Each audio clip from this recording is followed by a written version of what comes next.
Welcome to Imperial History, the podcast where we explore the epic stories of empires that shaped the world, from their triumphant rises to their dramatic falls. I'm your host, Eric Alexander. Have you ever heard that old saying, "To the victor go the spoils"? Well, imagine if the victors were not willing to share.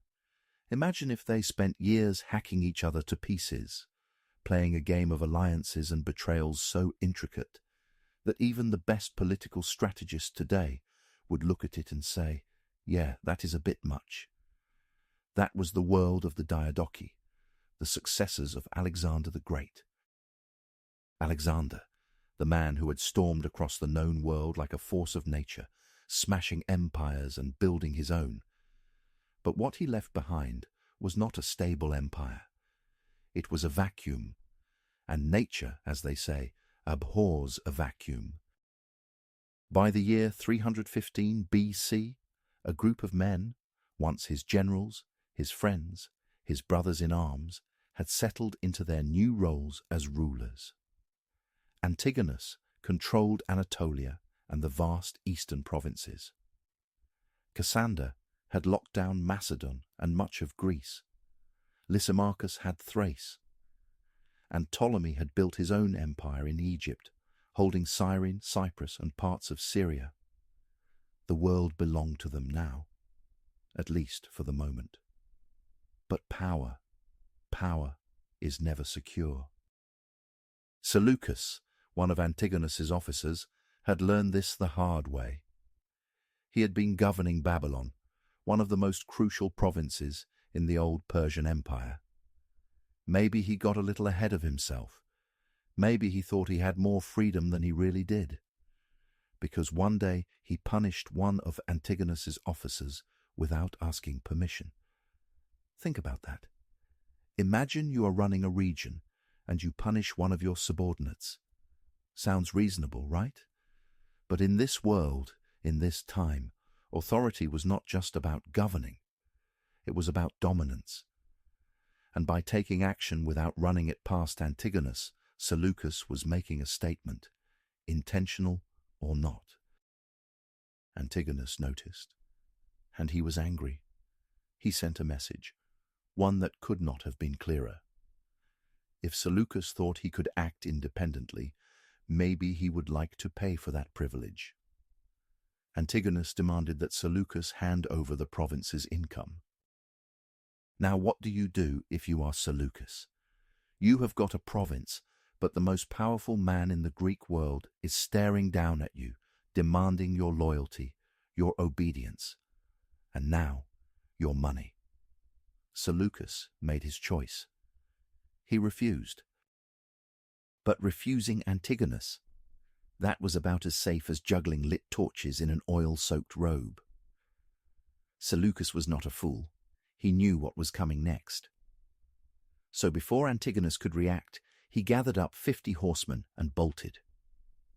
His destination, Egypt. Now, let us pause here for a second. Because Egypt was ruled by Ptolemy, and Ptolemy was not just another one of Alexander's old generals. He was a player. He had been carving out his own kingdom while the rest of the Diadochi fought among themselves.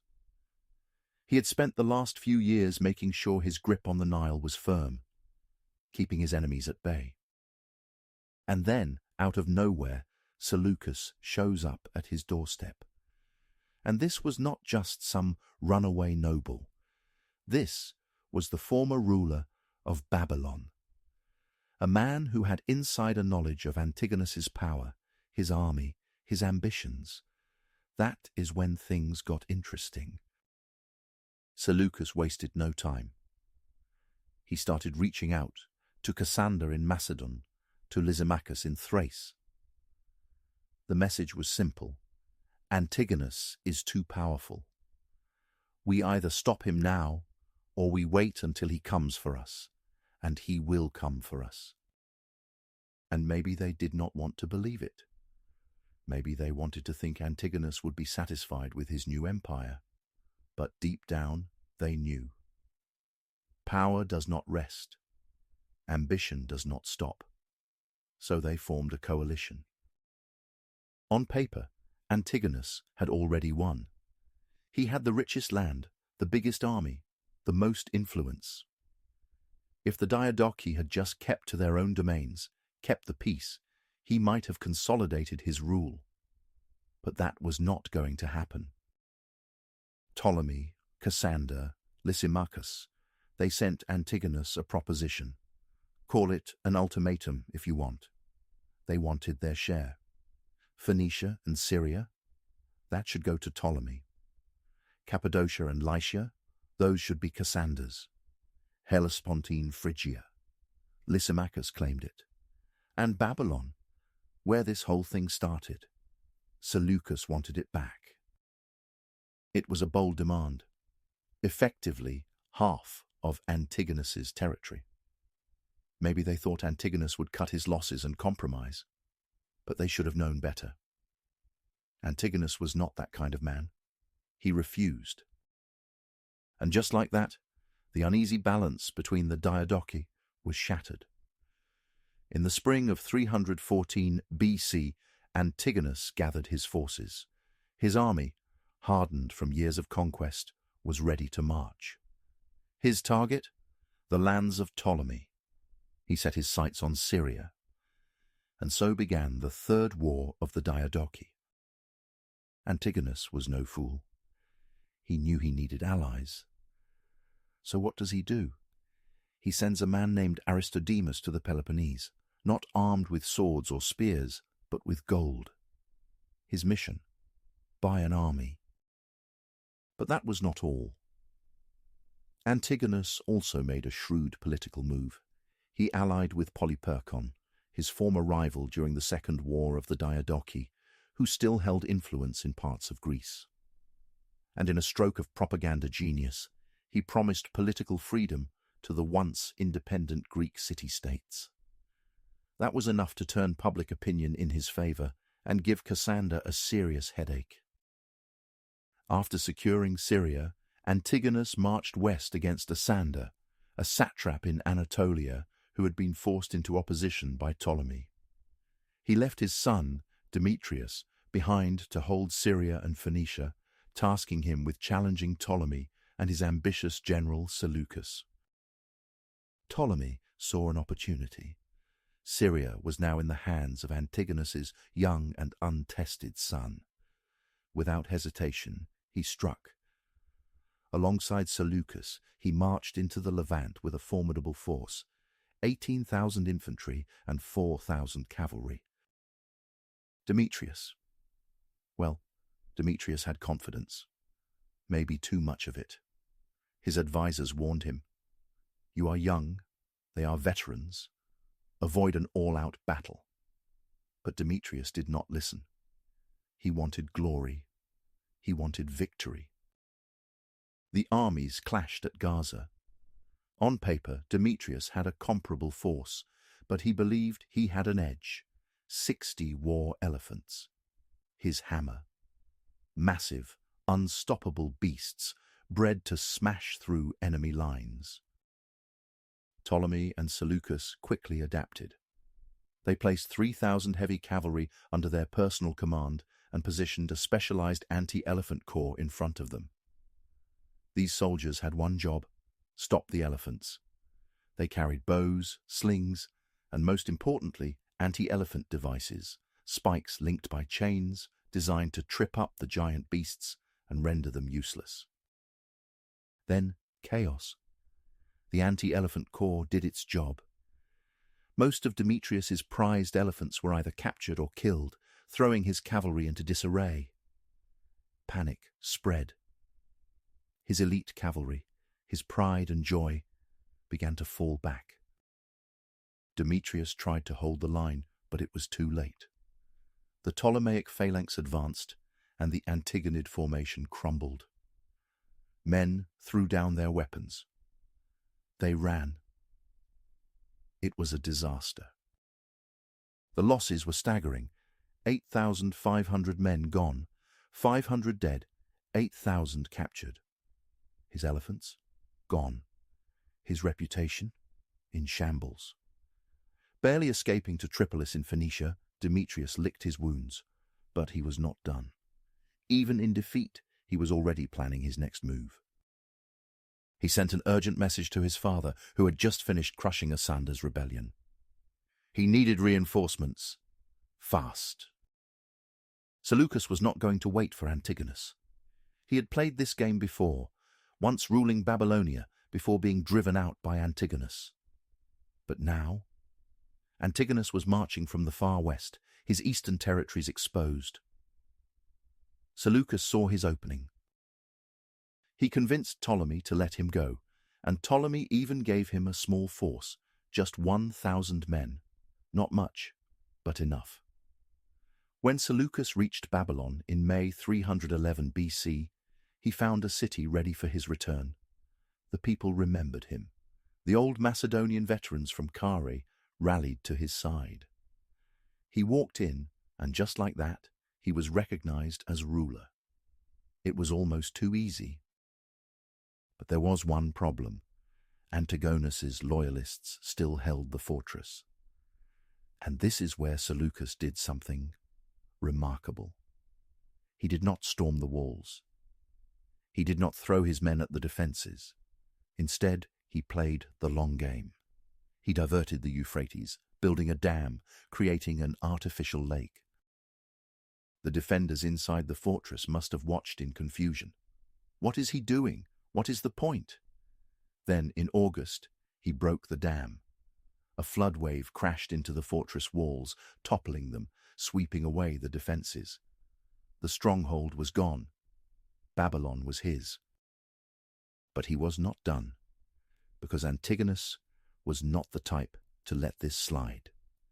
His satraps in Media and Aria, Nicanor and Euagoras, were already moving. They brought with them a real army, 10,000 infantry and 7,000 cavalry, a force that could crush Seleucus with sheer numbers alone. Seleucus? He had just 3,000 infantry and 400 cavalry. That is it. And yet he did not run. He did not brace for a head-on battle. He waited. He hid his men in the marshes near the Tigris. And when night fell, he attacked. The Macedonian soldiers in the enemy ranks, they broke. The Iranian troops, they saw which way the wind was blowing and switched sides. In a single brilliant stroke, Seleucus did not just survive, he gained an army.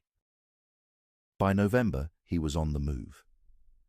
He marched through the Zagros Mountains, seized Ecbatana, the jewel of Media, then took Susa, the capital of Elam. He now controlled not just Babylon, but all of southern Iraq and most of Iran. In just a few months, he had gone from an exiled nobody to a king in all but name.